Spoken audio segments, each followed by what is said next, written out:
Hello, everyone, and welcome to the Brownstone. I am your host, Dr. Michele, and you're listening to Numbers Don't Lie, where you learn to get out your feelings so you can make the best decisions for yourself, your family, and your business. On today's show, I think this is a special treat because whenever you meet, just first of all, good people, passionate about their work, and doing great work in the community, like you already know you're going to have a great time. So that's what we are preparing. We have our special guest, Mark and Mahaya Gaskins from the Village Method. They are phenomenal, doing great work in the community with our children. I know what I mean. And I want them to come and share about the work that they're doing, how they're using data to drive it forward, to tell their story, and to impact change in their local community. And y'all, let me tell you, they're not just going to be local, they're going to be names you're going to hear all over. So welcome to the Numbers Don't Lie stage, Mark and Mahaya Gaskins.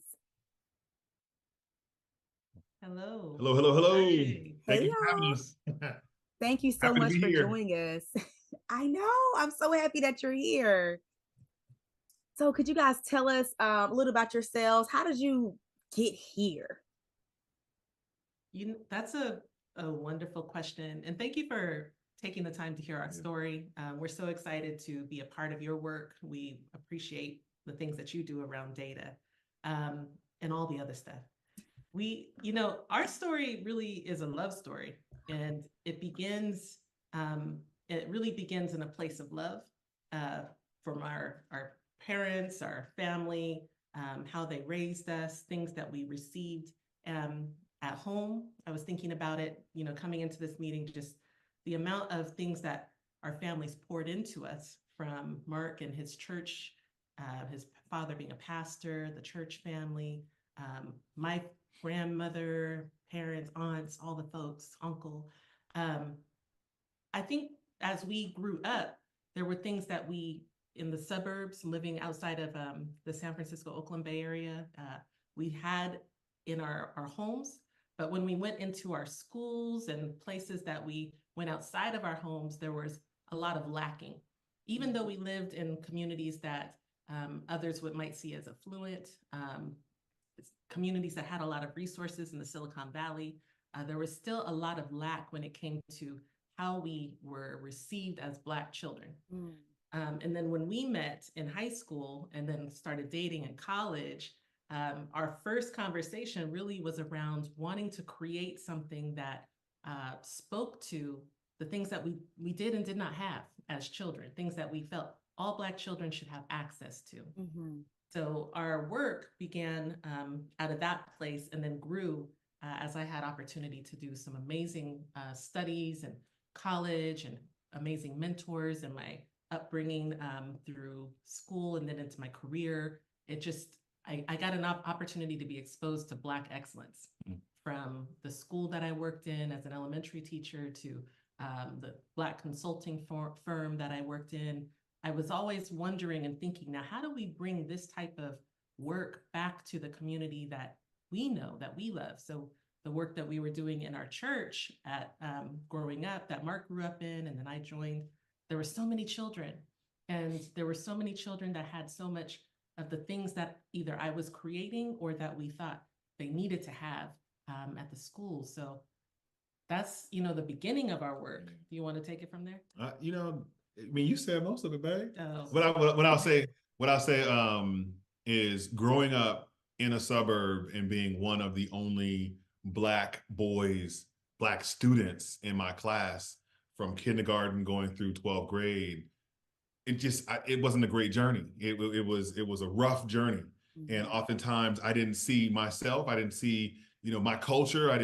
There was no real celebration of who I was or where I came from. And so I didn't like school, and yes, I got referrals and I had the typical things that happen with when you look at Black boys in schools. And I graduated from high school and kind of reluctantly went into college. But when I met my bride, when I met my lady, a new epiphany kind of came to me, and I realized, like, wow, I wasn't alone. Mm-hmm. That I actually was a number of millions. I'm a percentage of so many other young Black boys who are going through the public educational system and feeling unsafe in school, not feeling welcomed in school, not feeling culturally affirmed in school, not just Black boys, but just Black youth in general. And so that was what also kind of sparked our conversation, my curiosity, and just a pure out desire to see, well, can we do something better? Can we be a change, right? And can we implement something? Because you get some folks that really get excited and motivated, and they hear a great speech, and you got Martin Luther King Day, and they go, "Oh, I'll do something," and then it's over. Right. Yeah.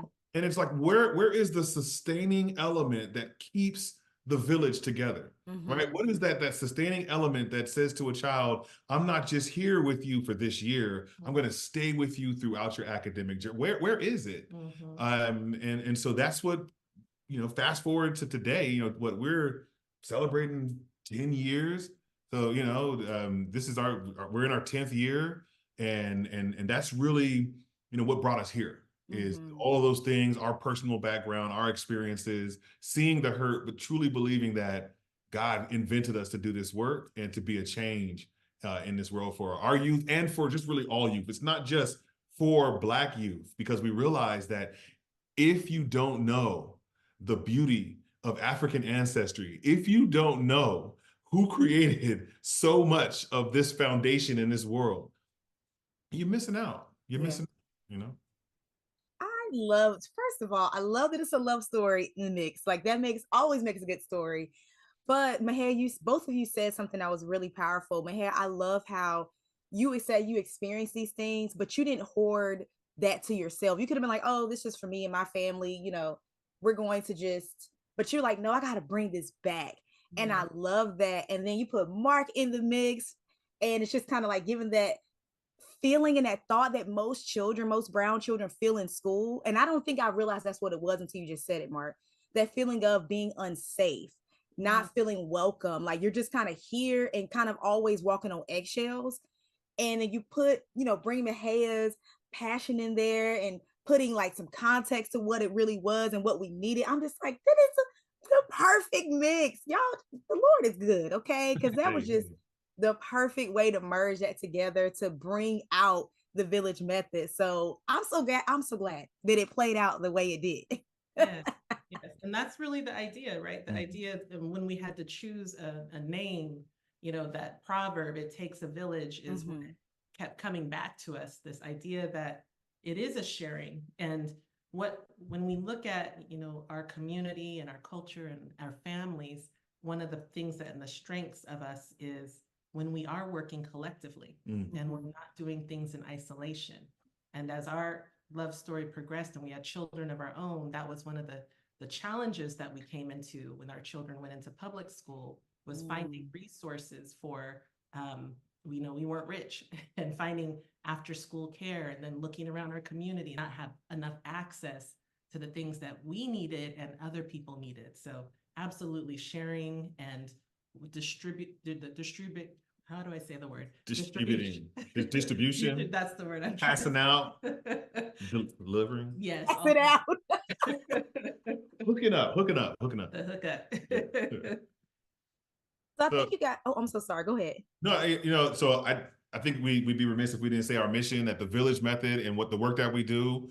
The intent of our work is to partner with schools and community-based organizations to create spaces that are welcoming, safe, and culturally affirming for youth. Period. Right? That's our work. That's what we do.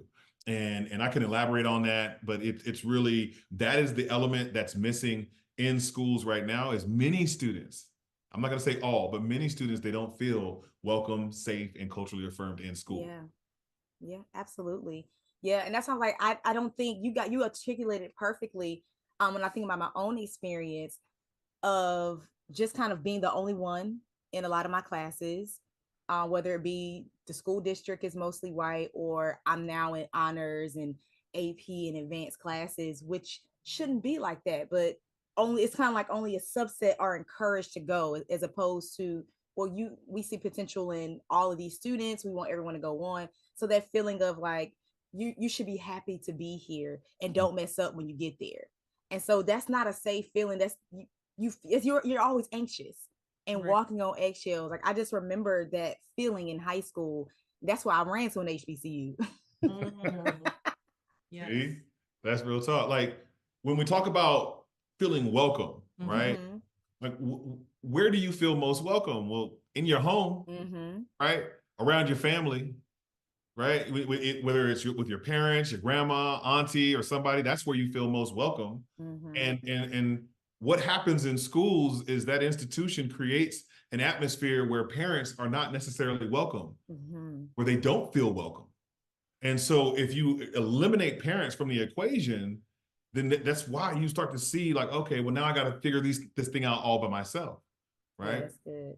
And so the idea, and there's data that to support this. I wish I could just say it off the top of my head, but there is data that supports. I'll share it with you later. Yeah, But don't there's worry. data that supports that when you have more parents involved in a child's academic journey, there's more success rates, right? Their behavior, it improves, Mhm. right? The grades Mhm. improve, their attendance and their punctuality improves. What are the things that schools focus on? Behavior, attendance, and grades. That's Mhm. really all they care about.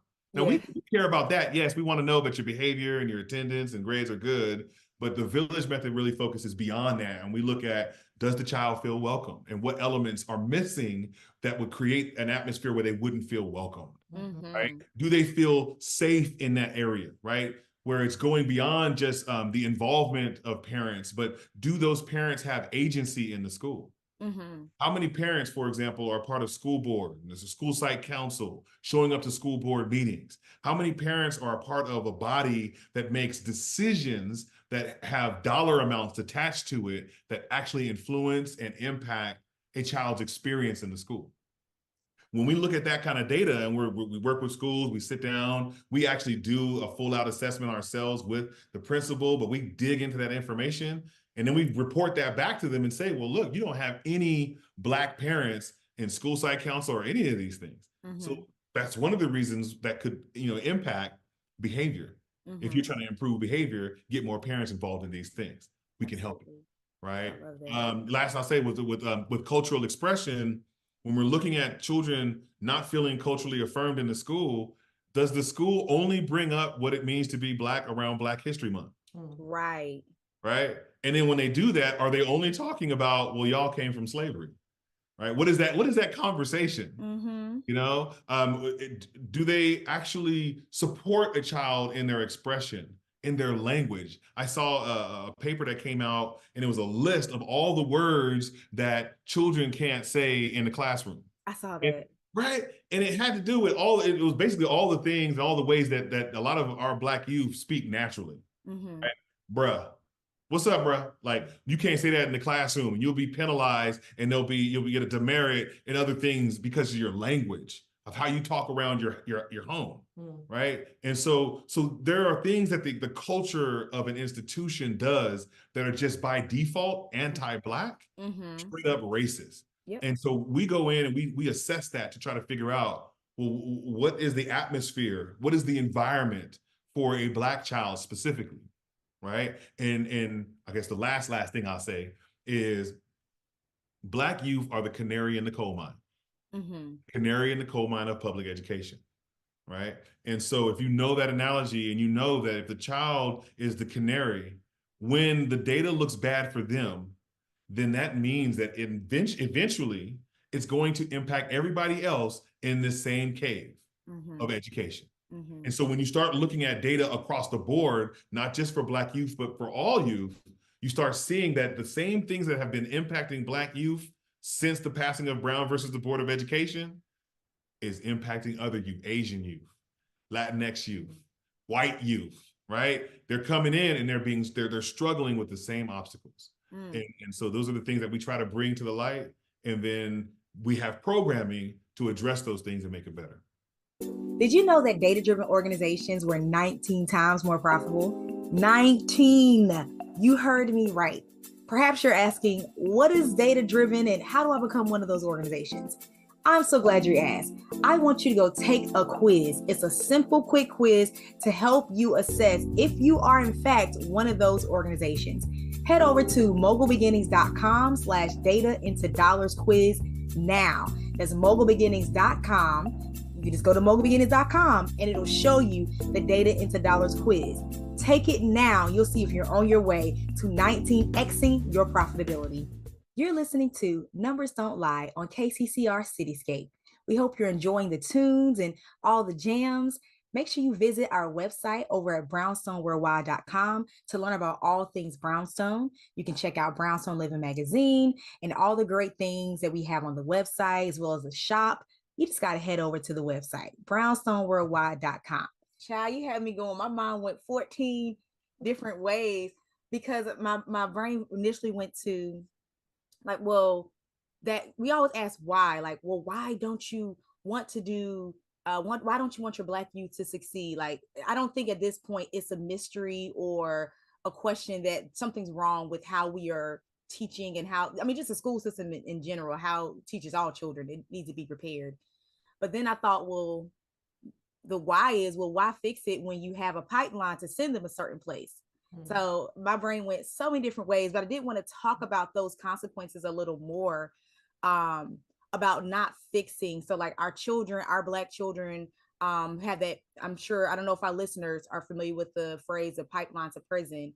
Because I'm like, well, if why would you fix a system if you have this in place? Like that, you know what I'm saying? It's like, well, we don't want to fix it because we're gonna mess up what we got going on over here. So I just want to talk a little more about the consequences. And you also did bring how it not only just affects Black and brown children now, well, Black children, it's pouring over all children.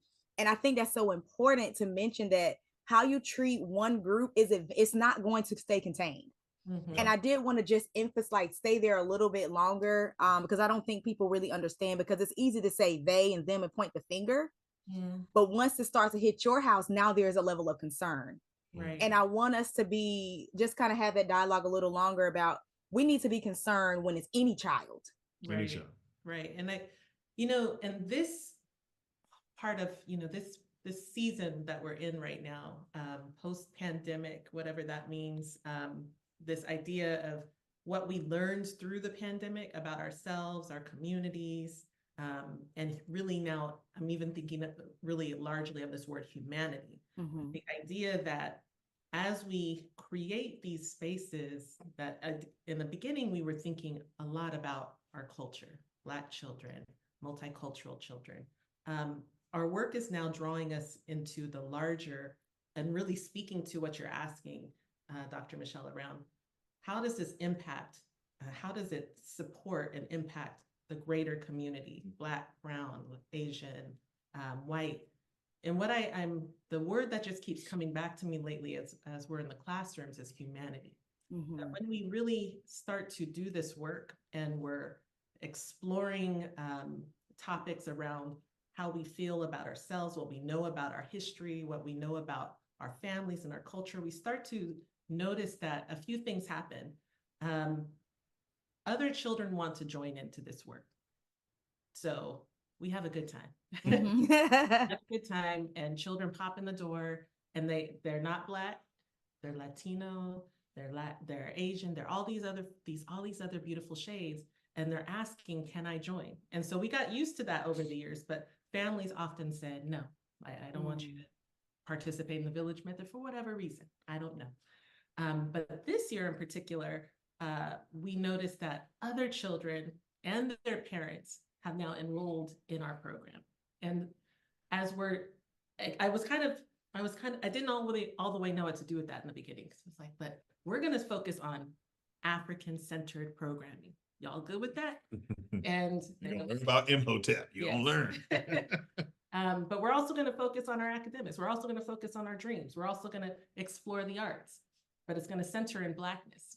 And what I'm seeing is that there's a craving for what it is that we offer, because what we offer centers on our humanity and understanding, first and foremost, that all of humanity begins in Africa.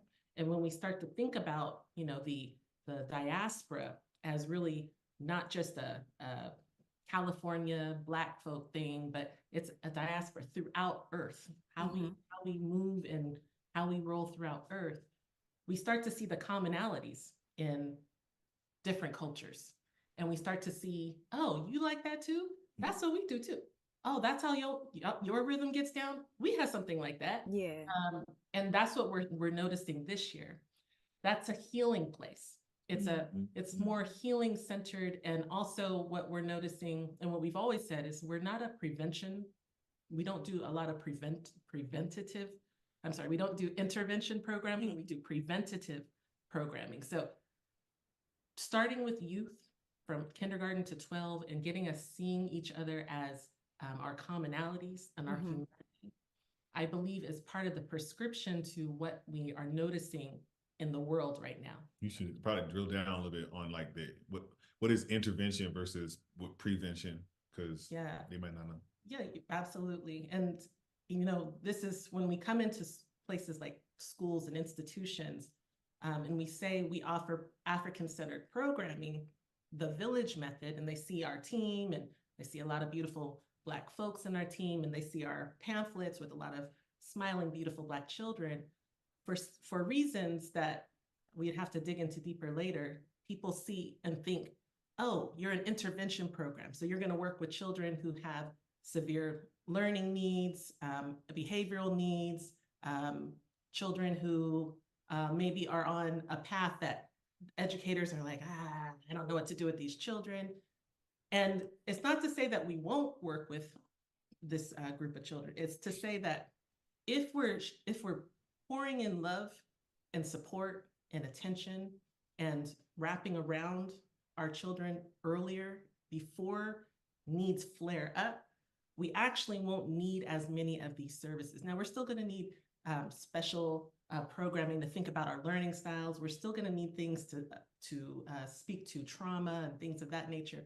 But when we are doing work that centers on love, that really centers on seeing each other, talking to families, home visits, building community among one another, we've learned that we start to find what we need within our group, within our village, within our spaces. And that's preventative in the sense that now we're not putting out fires of parents coming angry and upset because this didn't happen and blah, blah, blah, because we've been talking already. We already sensed what the need was, and we've been working to address it. We've been building bridges with educators and teachers and things of that need.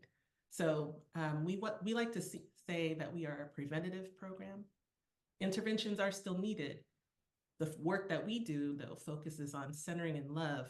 And as we do that, it helps our whole village, not just those children who are in our space, but the children who aren't in our space, the teachers who aren't in our space, the whole school district, perhaps, that we're partnering with to start to ideate and think on, how could we do this differently? What could it look like?